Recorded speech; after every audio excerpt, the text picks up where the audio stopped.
Okay, where were you?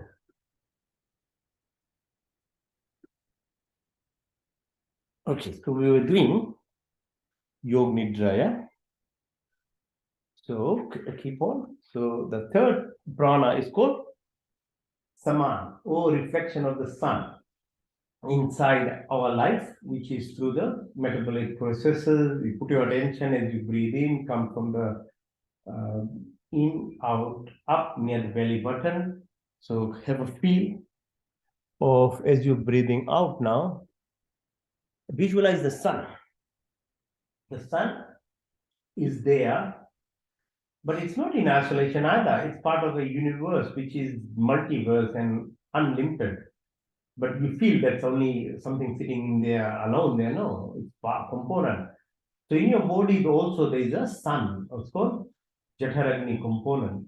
It gives you this energy, you get heat. As long as there's heat, you are alive and cold. So absence of heat is cold. Absence of truth is untruth or negativity. So the duality applies almost in every aspect of our life because the expression of the positive or the good or sattvic values is only realized through the because there is something which is negative as well. So tamasic city, which is you can visualize somebody that can't wake up in the morning, keeps sleeping, has to be there to realize why it's important to wake up in early morning. So the Jataragni component, visualize it. The sun gives you this brightness in your life. Breathe again. The fourth prana is called Udan, or reflection of the fluidity of this body. So 70% fluid, which is reflective of the earth itself, about 70% ocean.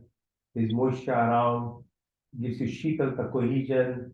Water is required for conduction of electricity. So your body, that energy with the ionosphere or the atmosphere has so much abundance of energy there, but we still don't know how to tap into it. Otherwise, you can get free electricity and you get hopefully get free Wi-Fi soon by Elon Musk with his space craft. So it's all there and it's all understood for many thousands of years. Our rishis, they knew all these things. They have written it in the book called Vedas.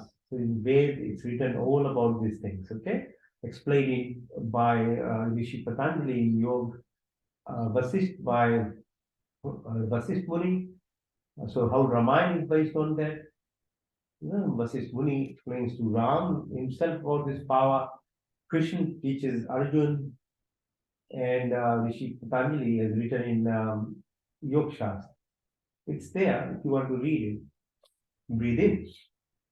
The fourth component, I said, called Udan. So Shikal, the cohesion. The fifth pran is called Dhyan. It's a root structure, your bones, 205 bones, your muscle, tendons, different planes of this physical body, right up to the subatomic level. So we, as you know, doctors, we can use either X-rays, we can use molecular tests, we can actually use MRI and other stuff using the same principles of meta.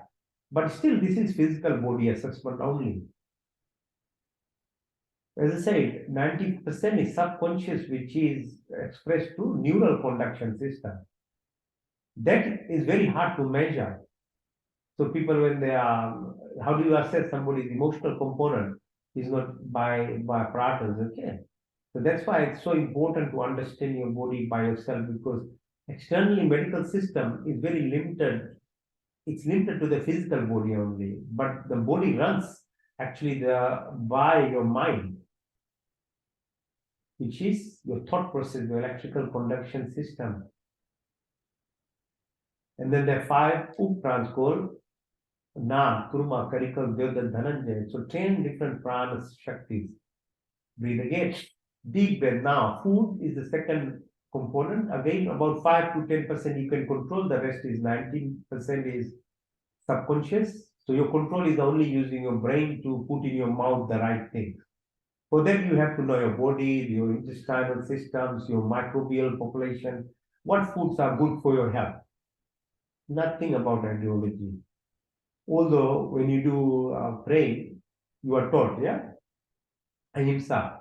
satya, doing the right things. So you don't, that component, ethics and morality is there, but probably at a more selfish level, just understand your body structure, what you're putting in your mouth. Your teeth is there to digest. Colors of food and seasons are what you should do because they have direct link to your blood pressure, heart rate, your brain function. Length of your intestines are important to know. 8 meters large bowel, 2 meters, 8 meters small bowel, 2 meters large bowel, 38 trillion bacteria. The lining of it is has 70% in immune cells, the immune system. Once the immune system goes down, you not only get COVID and infections and bacteria and fungus, but you'll get cancer as well. Because cancer is stopped by immune cells, the internal system of the body. So your entire body system is regulated and protected by these immune cells. But if they are hyperimmune, which is from repeated injuries, so if you eat a lot of meat, acidic food, if you have too much alcohol, or all these things, soda, they kill the bacteria. Bacteria population controls all dysfunctional physiology of the body.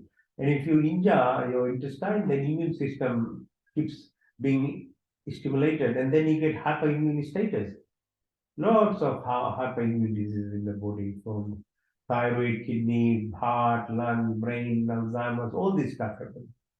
Food, make sure you know what you're putting in. Now take your attention to the sides of your tummy. There is bean-shaped structure called kidney. Also, 90% of the function is subconscious. Your excretory system, removing toxins of your body, the poison.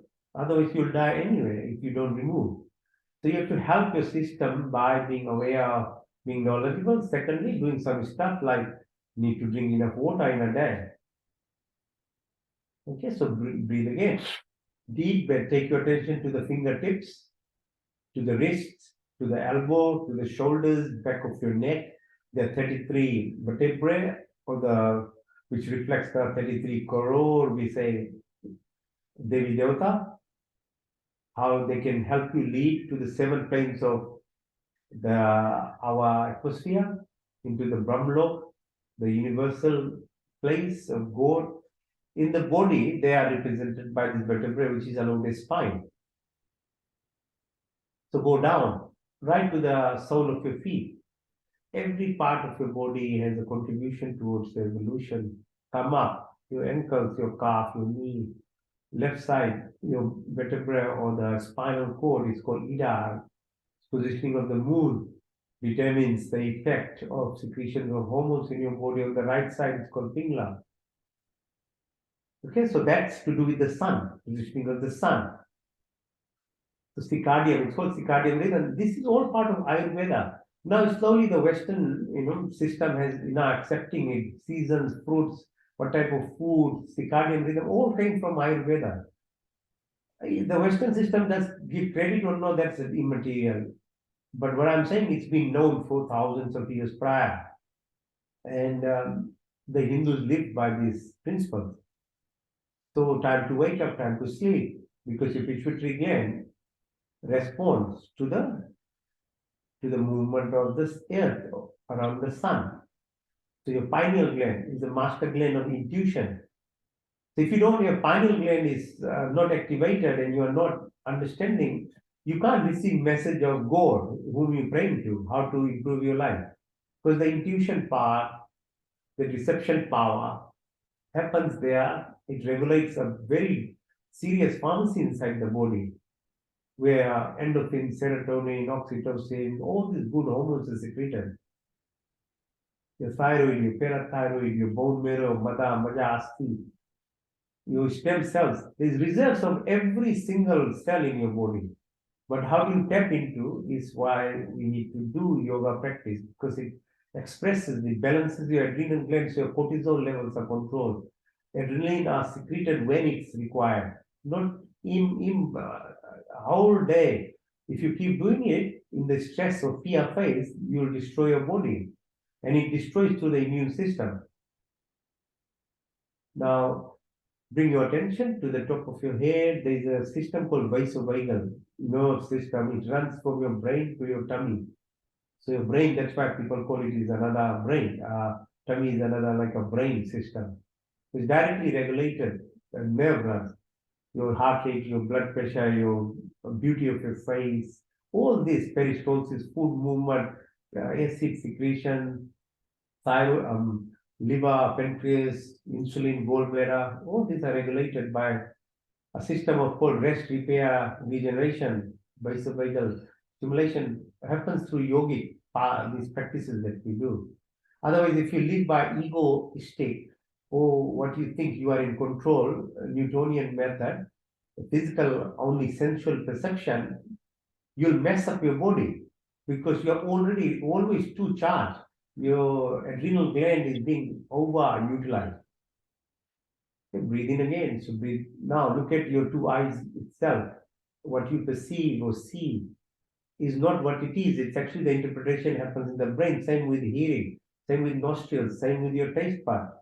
There's something beyond that. These are only antennas.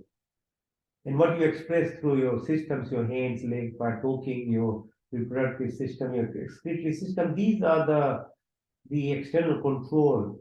But at the same time, they're very important because if you have knowledge, then you can use them in the what I've said it as the light or positive phase or sattvic level. And if you live by that, you get everything that you want in life. But if you live by the other system, you will always get what you don't want in your life. And that's why people end up getting the wrong things. They're always unhappy there because you're living at a plane which is conducive to wrong things coming into your life. Now bring your attention to the tailbone where we started.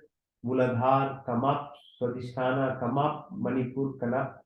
Anahat, Vishuddhi, Trikuti, Ajna, Sahasra, right top of your head.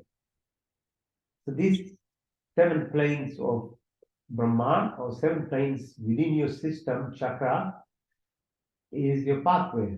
As I said, the Shiv Damru, how it links, or the pyramidal system, the base being the root chakra, heart being the tip of the pyramid, and the base of the Brahman or the Shiva Shakti, Shiva component, the universe, Brahman, and it points through your fontanelle head, comes to your heart. So you can get you're a very nice person, loving person, you practice ahimsa and everything. That doesn't mean it's complete because the life itself is a duality. You need to have wisdom. If you don't have wisdom, if you don't have brain power, this heart, people can take advantage of it. Okay, so that's why it is a responsibility on that part. So your Anahat chakra, your heart, you are a very nice person, but if you don't have the wisdom. I didn't get that. Could you try again? Move. Okay, so come up. Come on, Kelly. Don't do this. No, you're not allowed to get all the attention. Okay, I need to get the attention. I'm not sure I understand. No, you don't need to understand. Sorry, Siri. You go away. Okay, now come up, sit down. So that we didn't quite finish actually. So that was the physical component. Keep doing your Yog Nidra. So that's a physical component. So as I said, so heart and brain, the wisdom part comes, then you are in control because responsibility is essence of living. Not only giving all your responsibilities to the feelings itself. No, it doesn't lie. Or well, come. You can that's it. Yes. So your connection to yourself. So after the physical plane of existence, you can then go and understand the astral or suksham sharira level, which is what we talked about, the subconscious physiology, the subconscious your part which can travel. And you can have out of body experience, you can have feelings, you can have understanding far beyond just the sensual perception. If you want to feel what's called the Brahman, we don't have spacecraft to travel. I mean, one day there might be there, and we can actually cross the time and space itself to visit all those places. But if you have your internal Suksham Sharira component, if you understand properly, you can take the travel anywhere. Because if you live beyond what's called the three dimension, that's what we are living in. Fourth dimension is you understand when we do meditation, I keep reminding you, you're not this body, you're not this person that you think you are. That's the fourth plane for pratihara. So if you express yourself, then you don't are not limited to what we live in, it's called time and space. Then you go into what's called space and time. Time is just a creation for this plane of existence. Then there's you cross the time. You live in a by light itself. Black hole, as I say, absorbs all the light, but the light that is there, that component expresses itself in any form. It can just make a human being itself, or you can make a cockroach, you can make an ant, you can make a wasp, you can make a butterfly. Whatever form you want to make yourself in at that fourth dimension, if you move yourself, then you can express. That's beyond time. And you can, that's how the rishis and other people were able to describe and write about the universes. And this is now being accepted by the science as well. What's called time dilation is called parallel universes and other things, other terminologies being utilized. Okay, so that component where you want abundance to come in your life, peace, happiness, positivity, you have to keep evolving yourself. And the chakra system is what it does. It keeps bringing you up towards the level beyond this limitation. And eventually what's called the causal body or Karan Sharir, which is basically never dies. And that's probably the biggest contribution of Hinduism to the humanity. You, if you are living at that level, then life is just a conversion into one form, and you are moving into another plane of existence. Depending on accumulation of what we do in this lifetime, it keeps moving yourself, and eventually everyone has to do this because the goal, dharma, kam, moksha, is not only written for academic purposes, it's a reality, the practicality of humanity and the creation itself or expression of God in terms of the whole universe that's been created. There's a purpose behind it. It's not only by random chance. Okay, so if you visualize yourself now out of your body and see as you're lying down, this body as a physical only self, and you keep moving up and beyond, just visualize for a moment, like International Space Station, how it is spinning 16,000 kilometers per hour, 22,000. It spins and twists, orbits 22,000 kilometers per hour, takes 360. Visualize it. The whole solar system, our solar system, is spinning around 200,000 kilometers per hour. It's not static. Sun is not static. And our universe, so Milky Way, within the solar within the in that space there, it's expanding as well. It's moving. The positioning of moon, the distance of moon. You know what you call Shukal Parks, Christian Parks. Understand and do the Ekadasi or the fasting accordingly for benefits of it. As I said, waking up on time and sleeping. So sun, its impact. The whole process of it is that we are part of the universe itself, and to live with that eventually slowly will move you from this physical living to a level of energy-based living, and then you can understand the whole event horizon or the how space and time changes mass into energy, wave particles into waves, not in the the black hole, but in the light itself. You are there, the cosmic horizon. So from solitude to silence to nothingness. The power is in there, not in all this huge amount of big bang noise and things.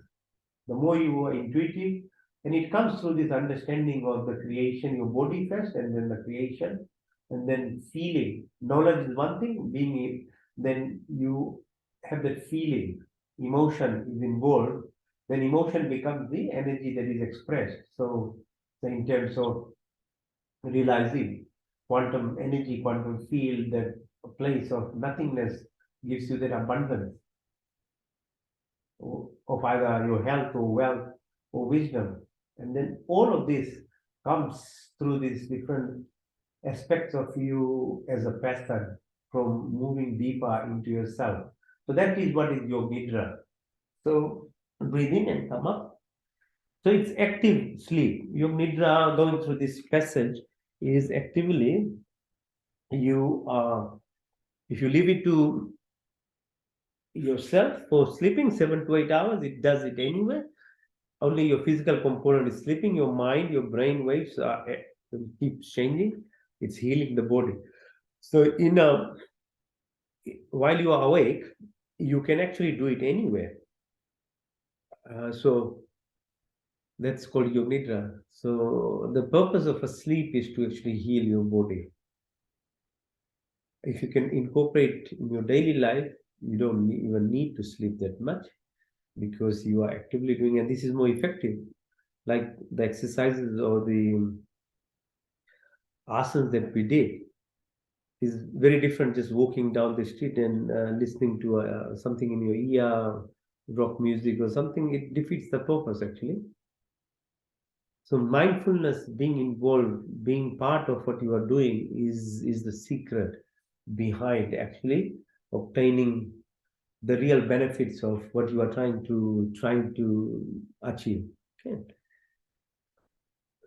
All right, now we'll do breathing exercise. So breathing exercise is now from physical, you go into breathing. Part of it's physical anyway when you're moving the muscle, but it's touching your different components of your chakra system more deeply. It is much more difficult as well. And as you go, try to as you try to actually go closer to yourself, it's much more difficult. That's why we start with physical exercise. It's actually not taking too much of an effort. It's only movement of the body. But now your attention needs to be there. To breathe properly, you need to be attentive. So if you need to move your tummy out and in properly, you need to be concentrating on it. So the concentration part is developing by doing breathing exercises. But because you're concentrating, then the impact of what you are doing and breath, prana being the most important part of our survival, the impact of it within your body is much higher than doing asanas or physical exercises. So, and then when we move to meditation, even it becomes much more difficult because what you are touching now, that is the soul or the karan sharir in yourself, is even harder to reach there. So that's why I say it's very hard for people to meditate because they think they can just sit and start doing it. You can't do it. It just that doesn't happen because you can't actually sit for a 30 minutes or 1 hour or 2 hours. How will you concentrate on something more deep, which is right inside you, covered by all this dirt? Not only from this life, but many, many other lifetimes. How can you touch it? That's why there is so much disappointment in parts of the next generation, our children and them. They are getting dissociated because they are watching their parents doing these rituals whole of your life, generations, and there might have been some little help, definitely, which is why most of Hindus uh, are very successful worldwide. That's why their numbers in the prisons are the lowest compared to all other types of people belief systems. It definitely helps by default. Anyway, we express ourselves much better than a lot of other people. So there's nothing, not everything is lost, but because it's very relative, a child growing in the household is already wanting to actually move into another plane.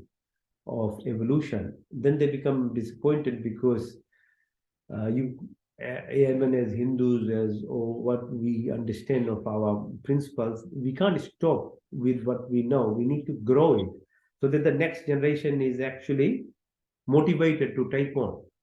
And that's why what I'm seeing is now people have come to a stage, and because of the practices and hard work and other things, they've achieved a lot, but they can't move further. And because one thing I realize is lack of knowledge within our, dharmic practices. We are not actually going into the next level, and the children are actually finding it hard because they are aspiring to go the next step, and that is what why we are high. We are here. Even if you look at the Gilmit system, we didn't stay within the Gilmit system. We evolved and moved, and we are very successful now as a community. But you can't sit on it. That is the problem because the next generation it starts getting disillusioned. Okay, so this somehow we need to address this, and one of the reasons I share this thing in a very in a manner which is applies to living your life, a material life, for it's for next generation, for children mainly, so that they don't think this is only spiritual part, but it is actually making your life better. It's removing your anxiety, your depression, your mental illness. It's removing your physical illness. It is giving success in your job that you are doing. Let's do that. And there's a tangible evidence of actually children seeing that there's a benefit by incorporating in your life this, and then the next step will come later. But I think at the moment it's pundits and our religious groups are just somehow thinking this is only spiritual, and this is so dissociated from the mainstream. Okay, so breathing says first one, Bhastika Pranayam. So breathe in through your nostrils, breathe out through your nostrils.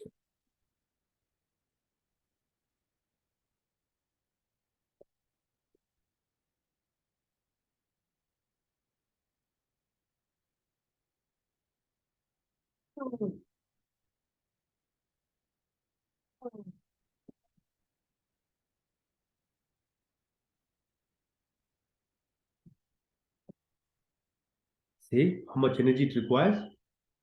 Much more than doing those asanas. Yeah, so much of energy is required.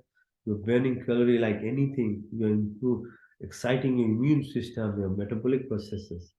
Okay, so again, do again. In your with your nostrils, push your belly button down. As you breathe out, push your belly button in.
Imagine doing it for 10 minutes. What will happen to your body? So breath is very powerful. When there will be time when people will learn this thing, and they will be able to express all these things out of their body, their good hormones, the medicine that is inside the body will come out. You become healthy. The more you do, the more healthier you become. So if you practice it, you know what is happening to your body. But if you watch someone, you laugh at them. But that's how, as I said, the duality of life is such. The ego will make you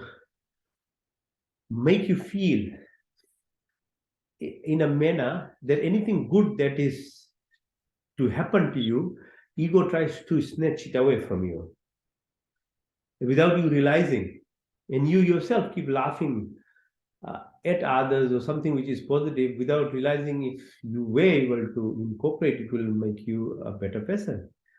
But the system that is within the body, if you're not aware of yourself, that there is this part, ego, which is, we use ego as a that negative component. It's always wanting to control you. Maya, it gives you, it makes you live in that illusionary world. Very hard to understand, but that's what it is. Okay, so if you get cut out, we'll join again. Okay, keep doing. So Bhastika we did. Now we'll do Agnisa. So breathe in deep, breathe out everything, then hold the breath. While you are holding the breath, push your belly button out and in. So out, in, you're not breathing at all. It's you're holding the breath. Okay.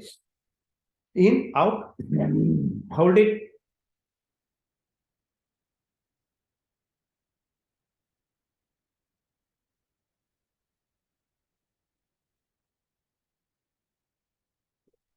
So Agnisa, fire. Yeah, bring fire in your body. Okay, so one more time. Breathe in, out.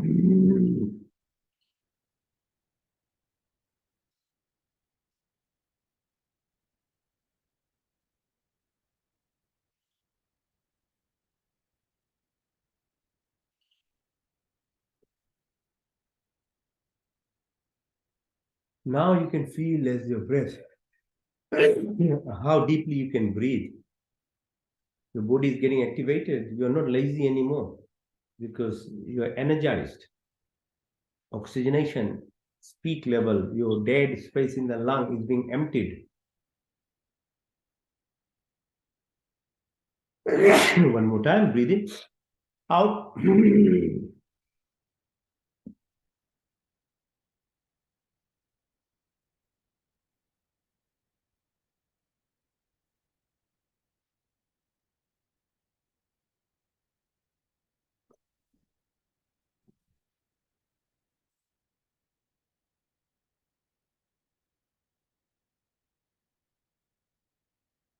Okay.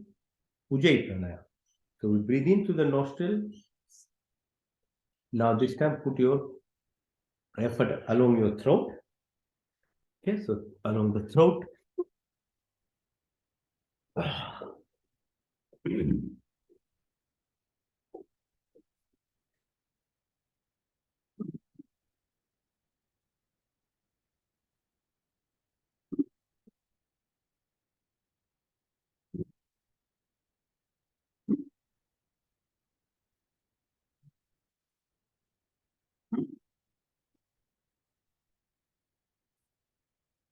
And how we do tapping, all these immune cells, your stem cells, reserves of all this energy here.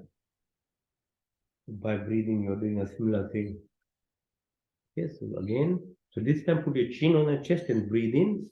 When you filled up your lung, lift your neck up, close your right nostril, breathe out to the left nostril.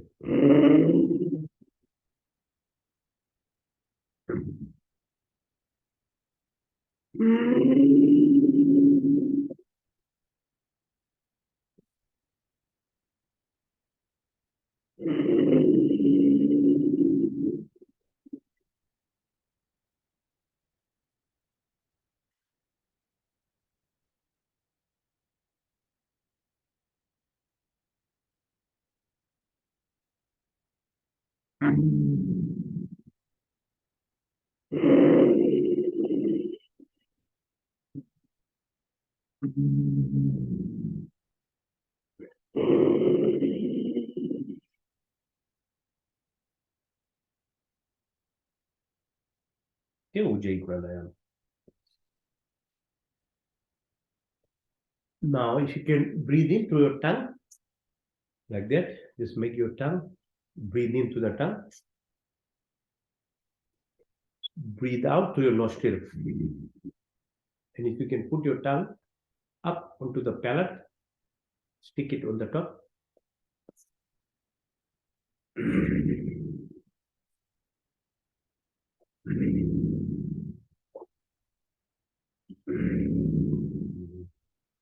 Breathe in through your teeth. Put your teeth together. Breathe out through the nostrils.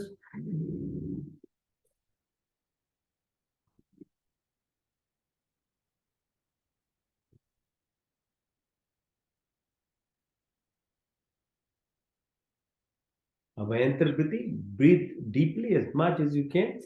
Then breathe out everything. It's called Bahi breathing. When you breath out, hold the breath. When you are holding the breath, close all the orifices. Yeah, Mool Bandh, Jalandhar Bandh, and your Udan Bandh by putting your chin on the chest. So everything is closed.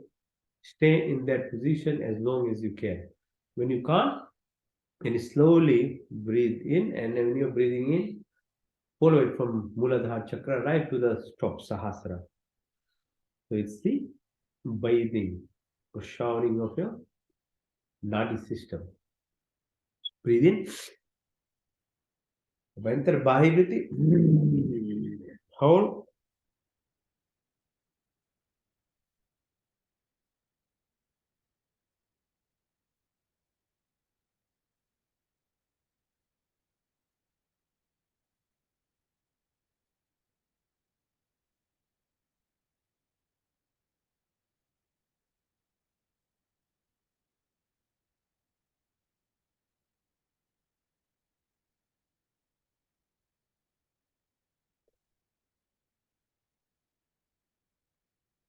You'll be surprised after time how long will you be able to hold your breath. Slowly it increases and increases and increases.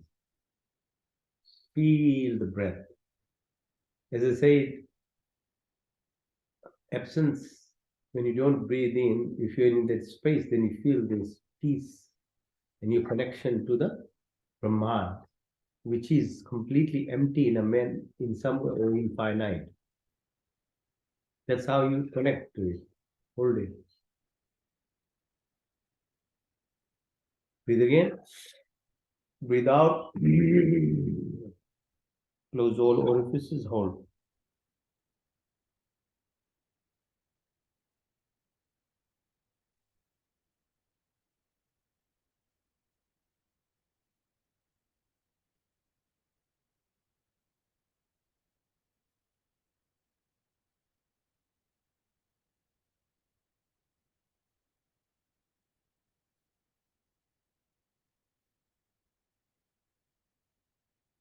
There's so much more potential of this body.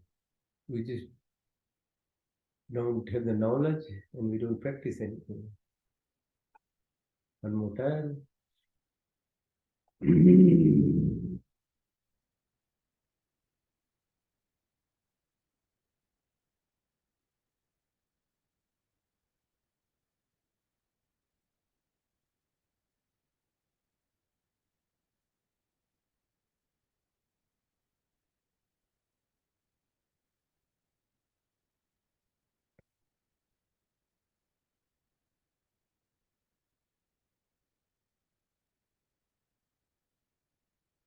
Breath is supreme power. And then how to be with the breath, you obtain everything. Materially, health wise, wisdom wise. Initially, you'll have to read, do some work because to get into the track. But once you are in it, even the knowledge itself starts coming because whatever knowledge is on a paper, on a book form, is already derived from this space itself. So there will come a stage when everything is just, you are tapping into the abundance in everywhere.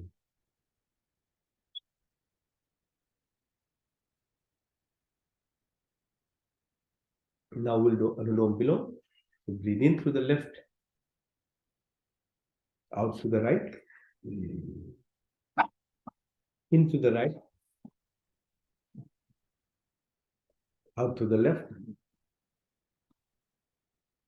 in through the left,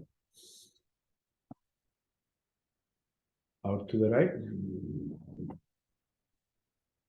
to the right, Follow the breath as it goes, as I shared with you in Yog Nidra. Follow the breath into the left, what it does, where it goes. It's your body. The more deeply you get involved with your body, the better it responds in terms of your physiology, in terms of immune system, in terms of disease.